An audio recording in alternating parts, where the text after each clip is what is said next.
Hey! Tambala na! At eto na sila, ang nag-iisang masugid na tagahanga ni Nicole Yala. Chris Chuper! Kasama ang nag-iisang die-hard fan ni Chris Chuper. Nicole Yala! Mula sa Mahiwagang Burnay, ang kwento.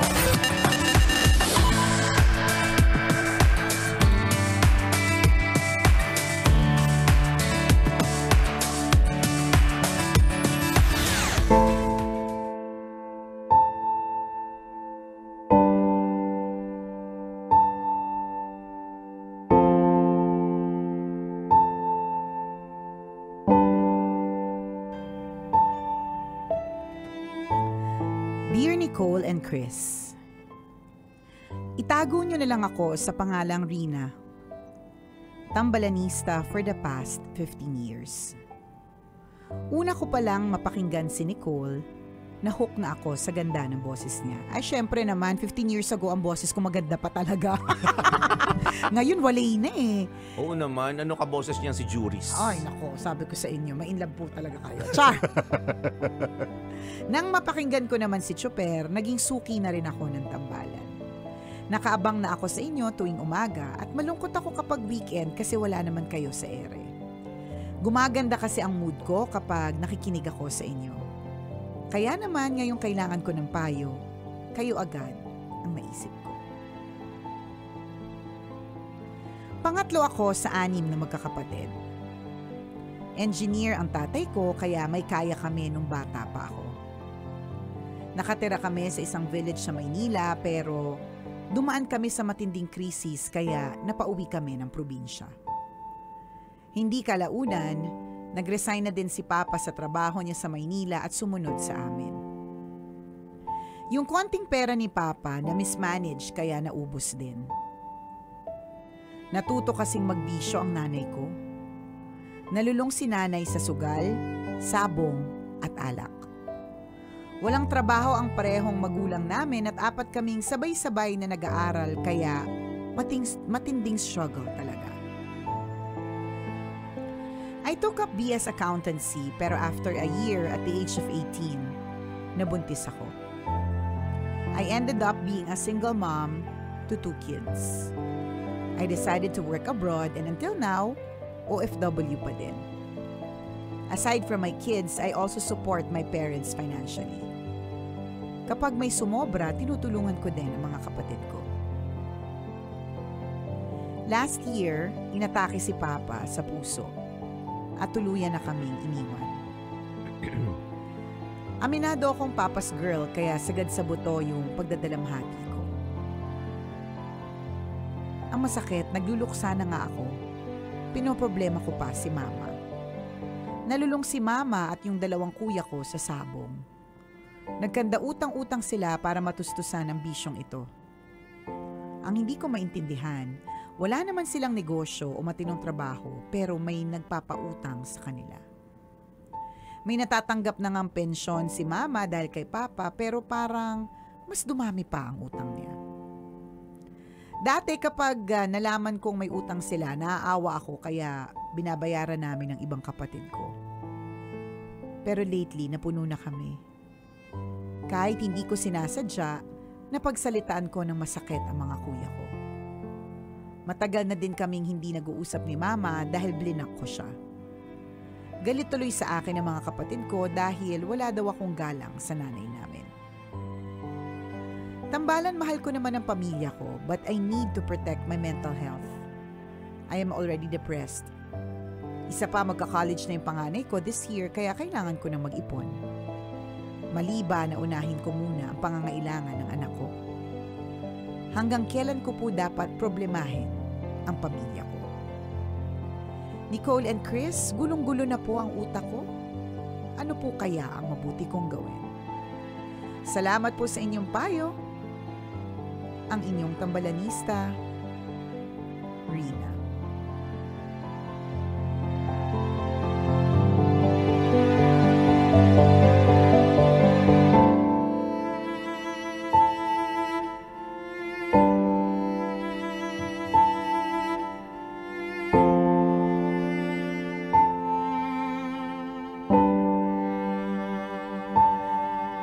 kapag naririnig ko yung background ng music na yan, at bumabalik yung wish ko na sana marunong ako magpiano.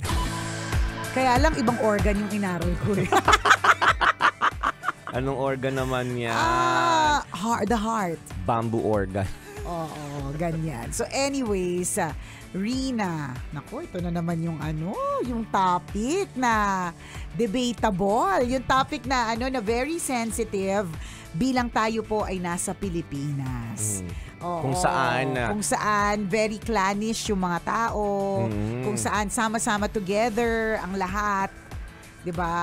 Sanay tayo na namumuhay kasama ang extended families. Correct. Diba? Diba? Nandiyan ang lolo, tito, pinsan, mga pamangkin. Diba? Yung kahit porque ikaw yung nakaluluwag-luwag na tita, papaaralin mo yung mga anak ng kapatid mo, ganyan. Yan yung setup natin. Yan yung setup natin na kapag hindi mo ginawa, ikaw na ang pinakamasama. Ganyan. So wala kaming comment. Mamaya may magtampo sa amin eh. Mamaya, may masabi kaming hindi maganda, damdamin ng mga kakilala namin, di ba? Mahirap na. Oo. Tsaka may mga kamag-anak kaming ganyan din ang setup. Baka sabihin nila, sila yung pinag-uusapan natin. Correct. Alam mo naman ang mga tao ngayon, napakababalat sibuyas. Di ba? Hindi naman mapuputi, pero feeling nila, ang ninipis na mga balat nila. Di ba? Kahit alam mo, nangangalyo na ang mga palad, nangangalyo na ang talampakan, sensitive pa rin. Sensitive skin pa rin. Akala mo, hindi tinamaan ng bunian at hadhad. Yung mga nagmamasensitive pero ang kapal ng balakubak. Correct. Madami pong ganon. Kaya Rina, kahit napakahaba ng explanation mo kung gaano mo kamalang matambalan for the past 15 years, sorry, no comment. Charot! Ayaw. Ang hirap di ba? Pero depende yan. Depende yan talaga sa setup. Masaya naman talaga yung yung if you are together a person who is family-oriented. Na marami. At marami. Yes. Masaya po ang isang household na napakaraming tao. Correct. Isang napakagandang trait ng isang tao yun. Di ba? Magandang ugali ng isang tao if that person is family-oriented. Correct. Mahalaga ang pamilya sa kanya. Di ba? Yung moment with his mother, with father, with siblings. Di ba? Kasi sa ibang kultura, hindi naman ganun Di ba? Hindi natin sinasabing hindi sila magalang or family-oriented. Kaya lang, parang may culture sila. Anong bansa yan? Country drop. Pero baka mag-persona ng grata tayo. Uso pa naman yan ngayon. Wala pang ang pamasahe papunta doon. Di ba? Hindi ka na nakarating. Mag-apply pa lang ako ng visa. Nakatimbre na. Ito yung nagsabi sa radyo na ganito yung bansa natin. Yung kultura natin, wale. Walang paggalang sa mga magulang. Hindi family-oriented. Ganun. Kaya lang yung, di ba, alam naman natin, may mga kultura na kapag dumating sila sa edad na 18, talagang may sarili na silang buhay. Tayo hindi. Magsama-sama kahit anong edad. Bata, matanda, di ba? 40, 50, 70, kahit nga 90, magkakasama pa rin tayo Sa kanila, hinihiwalay na dinadala sa home for the aged. Diba? Kasama lang natin kapag hanggang 17 years old. Ganun sa iba. Tayo dito sama-sama anuman ang edad mo. Totoo yan. Diba? So, mahalaga sa atin kasi masaya naman Masayang sama-sama ang pamilya. Kaya lang toxic din yan Merong kaakibat. May disadvantage din. Toxic culture din siya in a way. Kasi nga, katulad nitong nangyayari kay Rina, diba? Paano niya naman ibibigay yung kanyang full self, yung kanyang buong lahat sa kanyang pamilyang binuo rin, 'di ba? Kung for the longest time, 'di ba, sa kanya nakaasa. Lalo na dito sa sitwasyon ni Rina, wag na tayong pumunta sa ibang mga sitwasyon kasi iba-iba yan 'di ba? Iba-iba naman talaga. Kumbaga, totoo, dapat mahalin mo pa rin ang mga magulang mo. Wag nating kalimutan yung mga kapatid natin. Totoo naman 'yon. Kanya-kanyang setup, 'di ba? Hindi natin i-judge yan. Pero syempre, lagi natin tatandaan pag nagkaroon kaya ito yung gusto kong talagang i-instill sa sarili ko na kailangan makapag-ipon ako kahit papano para sa sarili ko, sa retirement ko. Kasi alam ko at gusto ko actually na magkaroon ng sariling pamilya, yung dalawa kong anak. Kasi malulungkot ako pag hindi sila nagkaroon ng sariling pamilya. Pero kung hindi at gusto sama-sama kami together, wala naman, masaya din naman yun. Pero mas gusto ko na humayot magpakarami. Ikalat ang aming apelido, ikalat ang aming magandang lahi. Charot. Gusto ko ganon. Oo. Kaya ngayon pa lang nagpe-prepare na ako. Hindi ko sinasabing marami akong ipon na, pero yung puso ko, hinahanda ako sa posibilidad na iiwan ako. At kung hindi niya ako masustain yung mga kaartehan ko, yung mga needs ko, kailangan kong intindihin yun. Kasi what if may mapakasalan siyang mahirap pa sa daga? What if ang pakasalan niya, lumayo sila na malayong malayo na hindi niya na ako kayang alagaan? Kailangan kong tanggapin yun. Yun lang yung parang para sa mga magulang. Dapat medyo aware tayo dyan. Kasi kung hindi, kawawa din yung mga umaasa. Kawawa din talaga. So, yun. So, again, kanya-kanya po talaga yan. Kung titingnan natin dito sa yung kwento lang ni Rina, dun sa part nung kay Rina, alam mo kung bakit mabigat sa kalooban niya. Kasi mahal niya yung magulang niya. 'Di ba? Parang yung sinasabi natin, partner. Mahal kasi natin yung mga parents natin na kapag may hindi tayong ginawa para sa kanila, tayo din mismo nagdadamdam eh. Nakukonsensya tayo, kaya parang ang bigat. Yung parang ba't ganun? Parang feeling ko naman tama kasi kung tutusin mo naman si Rina, medyo tama din kasi binibisyo ng kuya, binibisyo ng nanay, 'di ba? Kung tutusin, tama din naman talaga si Rina eh. Wag naman sana. Kaya lang dahil mahal niya, parang may mali. May ganun eh. Filipino trait nga siya na tayo, very clannish, family-oriented. Kaya minsan kahit mali, sinusuport na lang natin. Dun sa part mo, dun sa part na yan, Rina, sa tingin ko mali kasi talaga sila eh. Na binubuhos nila sa mali yung perang pinaghirapan mo. Na sanang perang para sa sarili mo mga kids. Wala ka pang asawa, single mom ka pa, sa'yo pa nakaasa. May mali talaga dun sa part na yun. Lang talaga, sadyang mahal mo sila kaya parang ang bigat sa kalooban. Kaya sabi ko nga sa'yo, wala kaming comment, kinikwento lang namin yung kwento mo. Wala kaming maibigay. Ikot-ikot na lang. Ikot-ikot lang hanggang matapos, hanggang umabot ng 9:39, di ba? Kasi mahirap talaga eh, pero gets kita. Pero para sa akin, tama naman na marunong kang humindi. Kasi sometimes, when you don't say no, when you always say yes, kung okay lang lahat, people abuse you eh. Totoo yun, inaabuso ka. Bakit? Partner, tayo na lang eh. Bakit for a while, lagi tayong inuutangan kahit hindi tayo binabayaran? Kasi oo lang tayo ng oo. Pero nung isang araw, correct, nung isang araw na marunong na tayong maghindi, hindi ba't hindi na kasing dami? 'Di ba? Meron pa rin pero hindi na kasing dami kasi humihindi na tayo. Kasi pwedeng humindi. Hindi masamang humindi at hindi ka masamang tao kapag ka humindi ka. Agree. Kaya sa side ni Rina, hindi ka na muna ngayon. Oo. No muna. Sa kanila Not pag this wala. time. Correct, 'di ba? Sa kanila Wag muna. siguro kapag ka hindi na kayo nagbibisyo or talagang miss na miss nyo na ako at yung mga ganon. Let them also learn their lesson. Next time na lang, pwede naman yun. Oo, ganon. Diba? Sobrang relatable itong ganitong klase ng topic kasi nga nasa Pilipinas tayo mga kaibigan. And uso sa atin, buzzword sa Pilipinas, ang salitang breadwinner. Totoo yan. Diba? So in this actually, ang mga breadwinner, umaalma na talaga sila. Sa totoo lang. Diba? Bukang bibig na maraming tao yan, ang tinatawag na breadwinner. So in this case, you are the breadwinner. Yes. Pero hindi naman natin sinasabi na kapag breadwinner ka, yung role na yan, yung function mo as a breadwinner is forever. Hindi pwedeng ganun. Mag-set ka rin ng timeline hanggang kailan mo kayang tumulong. Yes. Diba? Oo, nangangailangan sila. Pero syempre may pangangailangan ka rin.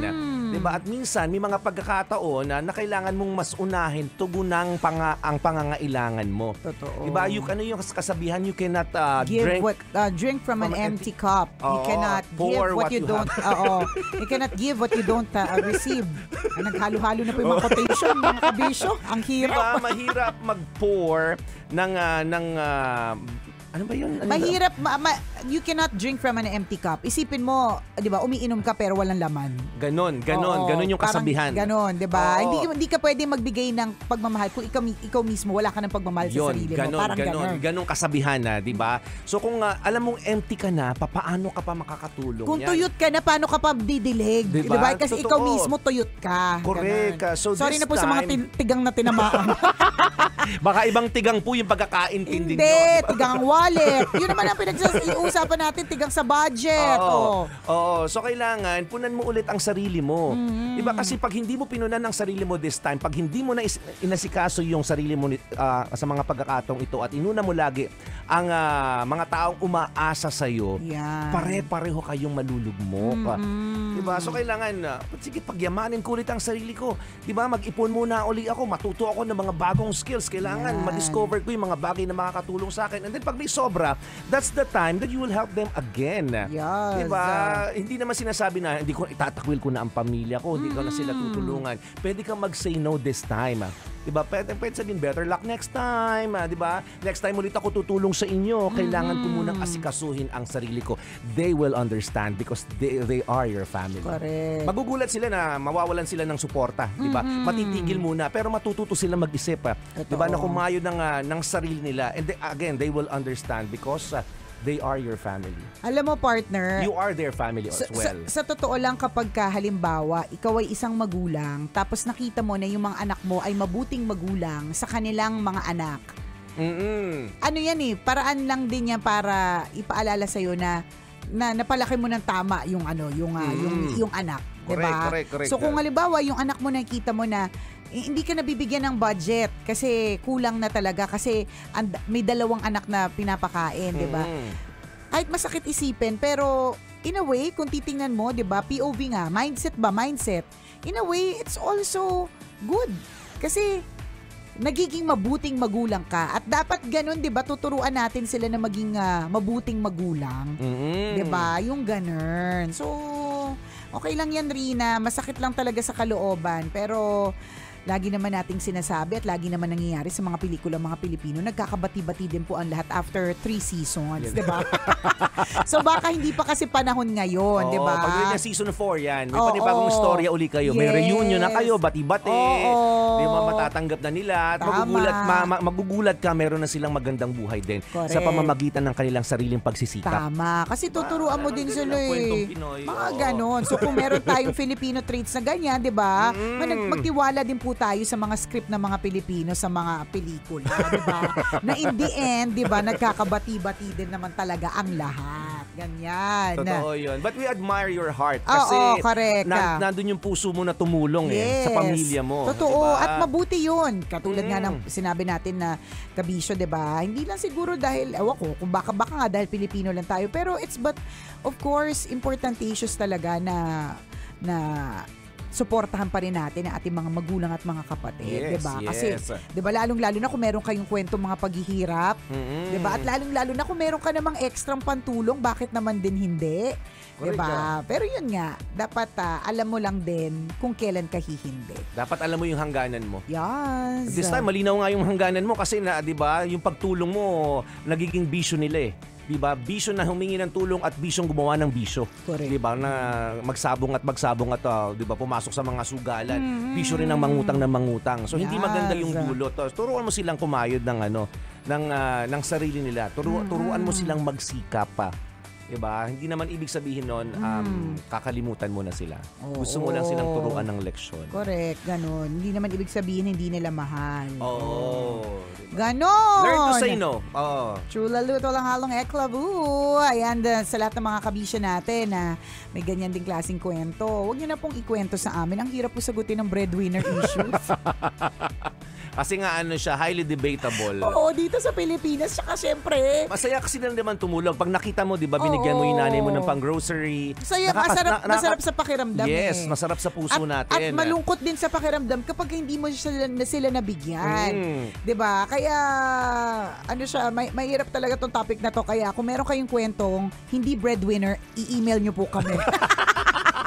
Iwasan na po natin yung topic na yun. Napakahirap po talaga. Pag breadwinner, kanya-kanya mo nang resolve ito ng issue. Yan.